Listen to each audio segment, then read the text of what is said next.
Assalamualaikum warahmatullahi wabarakatuh. Perkenalkan, nama saya Ida Maulina. Saya perwakilan dari kelompok 1. Sini saya akan menjelaskan tentang materi dari mata kuliah telaah dan perencanaan pembelajaran matematika dengan judul Konsep Dasar Kurikulum. Dosen pembimbing Ibu Feni Anggreni, SPD, MPD. Kita langsung saja masuki materinya, materi pembahasannya. Pertama itu ada pengertian dari kurikulum. Di sini ada beberapa para ahli yang mengemukakan tentang pengertian dari kurikulum. Salah satunya ialah dari J. Galen Saylor dan William M. Alexander. Mereka mengatakan bahwa segala kurikulum itu ialah segala usaha sekolah untuk mempengaruhi anak belajar, apakah dalam ruangan kelas, di halaman sekolah, atau di luar sekolah, termasuk kurikulum. Mereka juga mengatakan bahwa kurikulum juga termasuk dalam ekstrakurikuler. Ada juga menurut Harold B. Albertis dalam bukunya Reorganizing the High School Curriculum. Beliau mengemukakan bahwa kurikulum ialah kurikulum tidak hanya terbatas pada mata pelajaran, tetapi meliputi kegiatan-kegiatan lain di dalam dan di luar kelas yang berada di bawah tanggung jawab sekolah. Jadi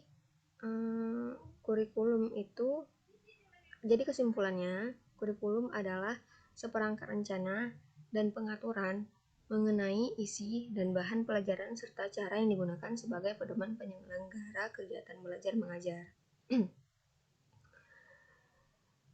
Kurikulum ini sangat penting dalam pembelajaran karena dengan adanya kurikulum seluruh materi pembelajaran akan tersusun secara sistematik dan sistemik. Dan yang kedua ini ada komponen-komponen dalam kurikulum.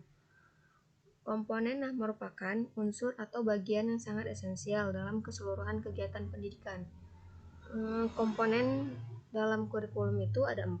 Yang pertama itu rumusan tujuan, yang kedua susunan materi atau bahan ajar, yang ketiga pendekatan, model, strategi apa yang digunakan, yang keempat evaluasi baik terhadap hasil maupun proses. Jadi di sini saya membuat sebuah skema yang dikemukakan oleh Kaber. Ini dia skemanya. Jadi komponen kurikulum itu ada tujuan dari kurikulum sendiri, dan materi atau isi dari bahan ajar yang akan kita sampaikan. Ketika sudah ada materi, maka harus ada metode untuk kita menyampaikan, bagaimana kita menyampaikan materi yang akan kita sampaikan, yang ingin kita sampaikan.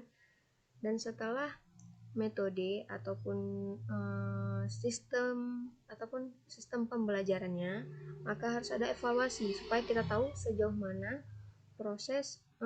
mana hasil yang kita sampaikan ini dapat berdampak baik bagi seluruh siswa.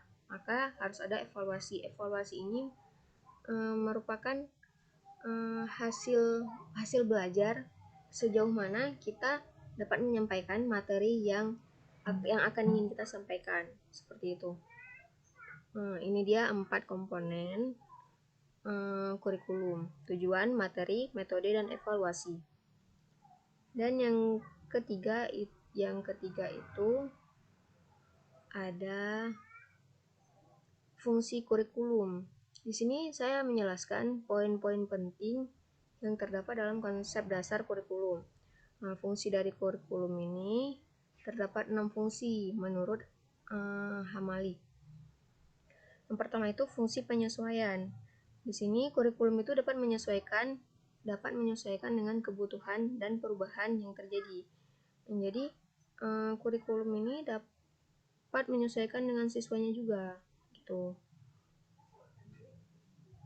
Yang kedua itu ada fungsi integrasi. Kurikulum tersebut menggambarkan suatu keutuhan yang terintegrasi dalam satu kesatuan secara menyeluruh dan komprehensif. Artinya, kurikulum terintegrasi dalam satu kesatuan secara komprehensif dan holistik, gitu. Dan fungsi yang ketiga itu ada fungsi diferensiasi. Fungsi ini harus mampu menyediakan bahan atau materi yang beragam sesuai dengan tingkat kemampuan dan kebutuhan peserta didik. Yang keempat itu ada fungsi persiapan. Fungsi persiapan ini harus mampu mengarahkan setiap peserta didik untuk memilih keahlian yang ditekuni sesuai dengan potensi yang dimiliki. Yang kelima, ada fungsi pemilihan. Fungsi pemilihan ini yaitu untuk kurikulum ini menyediakan pilihan kepada peserta didik yang sesuai dengan minat dan bakat peserta didik. Yang terakhir itu ada fungsi diagnostik. Fungsi ini disusun dan dikembangkan dengan mempertimbangkan hasil telaah atas kebutuhan. Maksudnya, kurikulum yang dirumuskan tersebut berangkat dari hasil kebutuhan yang sudah disurvei atau diobservasi lapangan. Dan yang terakhir ada asas-asas kurikulum.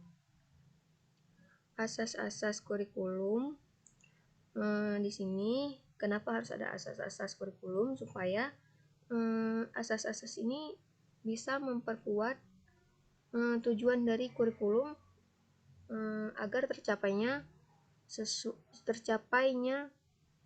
kurikulum yang kita inginkan itu sesuai dengan kebutuhan. Yang pertama itu ada asas religius.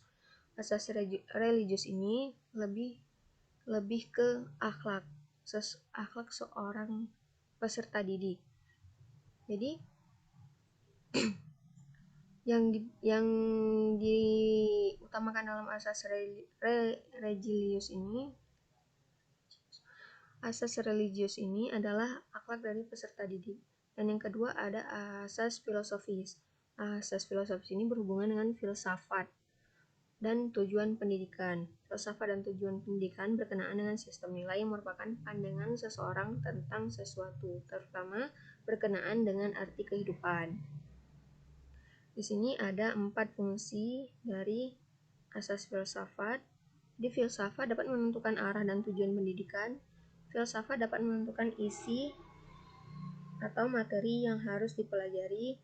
Filsafat dapat menentukan strategi atau cara pencapaian tujuan. Dan yang terakhir, filsafat dapat menentukan tolak ukur keberhasilan proses pendidikan.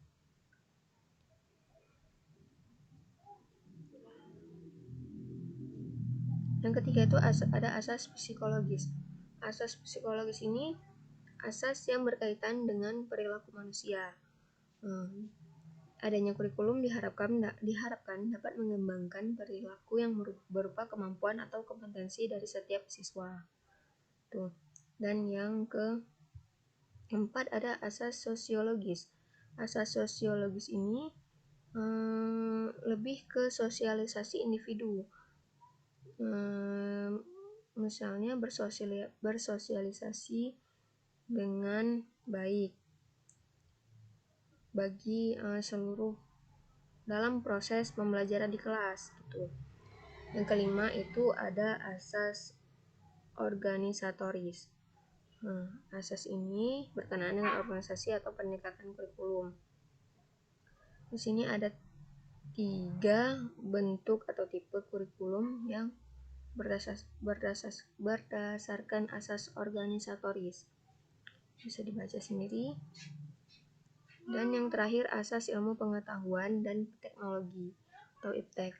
Asas ini sangat dibutuhkan karena apa? Karena di zaman sekarang ini kita tidak jauh hidup di zaman yang emang teknologinya itu udah canggih sekali. Jadi bagaimanapun asas ini tidak bisa dihilangkan.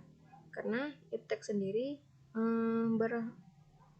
secara langsung ini berimplikasi terhadap perkembangan kurikulum yang di dalamnya mencakup perkembangan isi atau materi pelajaran.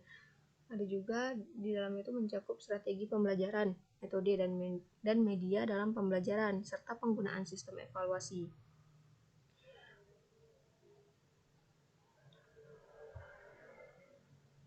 Ya, cukup mungkin hanya ini yang dapat saya sampaikan. Lebih dan kurang saya mohon maaf, karena juga saya masih belajar. Saya sebagai pemakalah dan teman saya Muhammad Helmi sebagai penjawab pertanyaan-pertanyaan dari teman-teman. Minta maaf atas segala kekurangan. Wabillahi taufiq wal hidayah. Assalamualaikum warahmatullahi wabarakatuh.